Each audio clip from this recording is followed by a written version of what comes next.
Studion vieraana tänä aamuna on Kälviältä kotoisin oleva Mika Siirilä, joka taannoin nousi koko Suomessa, muun muassa lehtijuttuihin, TV-juttuihinkin lukutaidottomana kunnanvaltuutettuna ja eduskuntavaaliehdokkaana.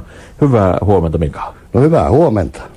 Tulivatko nämä esimerkiksi lehtien haastattelupyynnöt silloin niin ihan täytenä yllätyksen? No kyllä ne tuli, että ihmetteli vaan, että miten se kuitenkin kiinnosti ihmisiä niin kovin tämä asia. Niin, eli Kodinkuvalehti teki muun muassa jutun otsikolla Mamman varassa. MTV3 aamuohjelma Studio 55 teki jutun eduskuntavaalikampanjan aikoina 45 minuuttia jo aikaisemmin. Ja oliko Tuomas Enbusken kanssa juttelit niin ikään, eli aika paljon olit myös TV:ssä. Joo, kyllä, siinä joutuu olemaan TV:ssä. Kai ne vielä lisääkin varmasti tekee, kun nyt ollaan täällä jo taas menossa. Niin, olet täällä radiossa. Joo, ettei sille mitään voi. No miten sä itse käsittelet niitä? Siis yhtäkkiä kuitenkin hyppäät lehtien sivuille ja televisioon kuuluisia ihmisten haastateltavaksi. Miltä se tuntui? No en minä tiedä, tuntuuko se sillä lailla oikein hirviälle kuitenkaan, kun Kälviälästä on ollut aina niin semmoinen pienen pitäjän pikkuinen julukkis kuitenkin aina oman erimuotoisuuden takia, että sitä oli vähän jo tottunut siihen, että sitä vaan elämän aikana odotti sitä, että milloin se nämä isommat yhtiöt ja tämmöiset huomaa, että on tämmöisiä erikoisempiakin ihmisiä, ettei kaikki ole niitä tavallisia tasamaantallaajia vain, että nimenomaan, eli hyvä esimerkki siitä, että me kaikki emme suinkaan ole samanlaisia samasta muotista, mutta tämä on aika mielenkiintoinen. Suomi on tämmöinen hyvien PISA-tulosten maa ja tietysti meidän koululaitoksemme on oikeinkin hyviä kiitetty. Niin lukutaidottomuuteen meillä täällä on varmaan vähän vaikeakin suhtautua. Miten sinun on ylipäänsä suhtauduttu? No aika hyvin kyllä sillä lailla on, ettei siinä mitään ole, että ainakin tuttuja on tullut hirveän paljon ja kavereita on ankarasti, ettei kaverit ole ikään sillä lailla moittinut. Joku joskus niitä jotain on moittinut, mutta kyllä ne on sitten aina sitä pehmennyt ja hiljennyt, ettei se sen kummemmin, että hiljokseen vain koettelee mennä eteenpäin, ei tämä kahtotta, mitä elämä tuo tullessaan. Niin, näin keskustellessa niin ole kovin suurta merkitystä, minkälainen se lukutaito on. Joo, jos on hyvä puhua, niin ei sitä paljon lukijat tarvitse silloin, että kun hyvin osaa puhua, niin kyllä sillä on pärjätty yleensä aina melkein paremmin.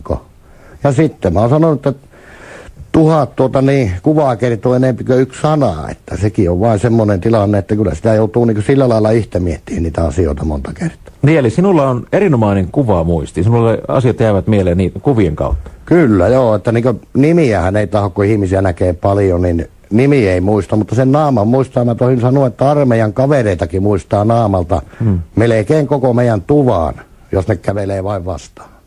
No mitä ajattelet, mitä olet menettänyt sen takia? Kerrotaan kuuntelijoille vielä, että tämä on siis vaikea lukihäiriön takia tämä likilukutaidottomuus. Jonkun verran osaat kuitenkin lukea, mutta siis likilukutaidottomuus. Mitä olet menettänyt? Menettänyt, että varmasti voisi kun saisi itse lukia, niin pystyisi paremmin hoitaa noita tuommoisia juoksevia juttuja, mutta taas mulla on emäntä sitten semmoinen, joka mulla jeleppaa siinä hommassa sen verran, ettei tarvitsisi itse siihen niin paljon, että mamma ne on hoitanut nuo paperiasiat sillä lailla, että koitetaan nyt jotenkin pärjätä. Niin justi, eli läheisen ihmisen apu on tärkeä. Jos olisit aivan yksin, niin silloin olisi hankalampi tilanne. No se olisi aivan eri asia siinä mielessä, että jos ei olisi esimerkiksi emäntää, mikä nyt on senkin kanssa 15 vuotta oltu, niin kyllä siinä on jotakin oppinut kumminkin puolin. Että jos ei sitä olisi, niin se olisi aivan toinen tilanne. Silloinhan taas pitäisi tukeutua varmaankin äitiin, siskoon, isäukkohon, velipoikihin, muihin, mutta nyt kun se on se elämä on se meidän elämä. Ei ne voi pitää iän päivää kiinni ihmistä.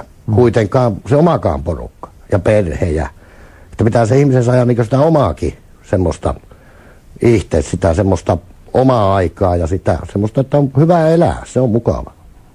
Olet Mika Siirilä erinomainen esimerkki siitä ihmisestä, joka ei ole suostunut syrjäytymään. Eli olet saavuttanut paljon, olet yrittäjä, Kälviän kunnanvaltuustossa olet ollut ja tälläkin hetkellä Kokkolan rakennus- ja ympäristölautakunnassa. Eli vaikka elämä heittää haasteita, niin niistä pystyy selviämään. Joo, se on vain semmoinen, että jos antaa periksi, niin sitten sitä hyytyy ihminen, mutta pitää vain, se on vähän Pitää vain mennä päin betoniseinään, kyllä sitä sieltä krapisee, sitten betonit pois ja pääsee läpi, kun aikas tonkiin, niin ei se sen kummempaa. Pakko kysyä tuosta rakennus- ja ympäristölautakunnasta näin lukutaitoisena toimittajanakin, kun katsoo niitä listoja, niin välillä joutuu lukemaan monta kertaa, että mitä ihmettä tuossakin oikein tarkoitetaan. Siellä käsitellään nimittäin aika monimutkaisiakin asioita välillä. Miten saat ne itsellesi hahmotettu? No, eihän se niin kannata perehtyä siihen, miten se on kirjoitettu sinne, vaan se pitää miettiä itse se, miten niin esimerkiksi joku muu sen ajattelisi, esimerkiksi ihmiset yleisesti. Niin. Että se pitää ajatella niin sellaisella yleisellä tavalla se, mitä niissä kirjoitetaan niissä papereissa. Joo. Ja kun emäntä sen lukee mulle, niin se pitää itse ajatella sillä lailla vähän, niin kuin, miten sanotaan, niin monimuotoisesti. Kun sä ajattelet sen, niin sä pääset sitten siihen jyvälle, niin sitten sä pystyy sen niin hahmottaa itseltä, missä ollaan aina menossa. Joo, ja itse asiassa se voi olla vähän parempikin jopa. Silloin ei tule vaan niin kuin konemaisesti tehtyä päätöksiä semmoisen pikaluennon perusteella. Aivan oikein, että siinä niin oikeastaan mä oon huomannut sen, että siitä on jopa ollut hyötyä siinä mielessä, että sen pystyy niin kahtoon enempi kansanomaisesti sen kokonaisuuden, mitä tämmöinen, joka lukee, niin se lukee vain, siltä tulee ja se on sillä selvä. Mutta itse joutuu niin hahmottaa sen kokonaisuuden, mikä se on. Että sä pysyt niin mukana siinä koko jutussa. Sä olet puoluetaustaltasi perussuomalainen ja puolue tietysti menestyi viime kevään eduskuntavaaleissa erinomaisesti, mutta itse et päässyt läpi. Politiikka kuitenkin kiinnostaa yhä, eikö? Kyllä se kiinnostaa ja kai sitä seuraaviin kunnallisvaaleihin lähdetään kauhealla kähinällä mukaan. Että. Eli syksyllä taas? Joo, kyllä sitä yritetään ainakin, että se näkee sitten, mihin se vie, että kovalla rähinällä, että kahtothan nyt sitten, että montako paikkaa sieltä voisi tulla.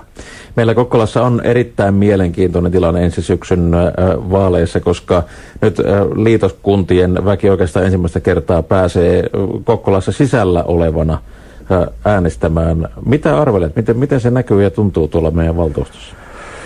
Kyllä, mitä mä oon noin itse ajattelisin, niin sinne voi tulla näistä muutoskunnista yllättävän paljonkin porukkaa.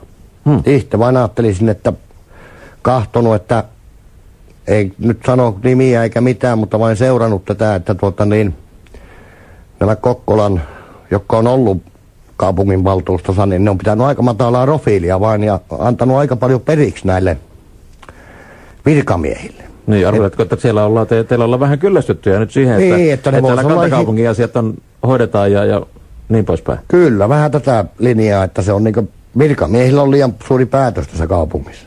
Että ei kuunnella näitä valtuutettuja ja lautakunnan jäseniä, että siinä se on monesti se isompi virhekin voi tulla, että ne vain koittaa prässäämällä tehdä, mutta kahtothan ne mitä sitä tulee sitten.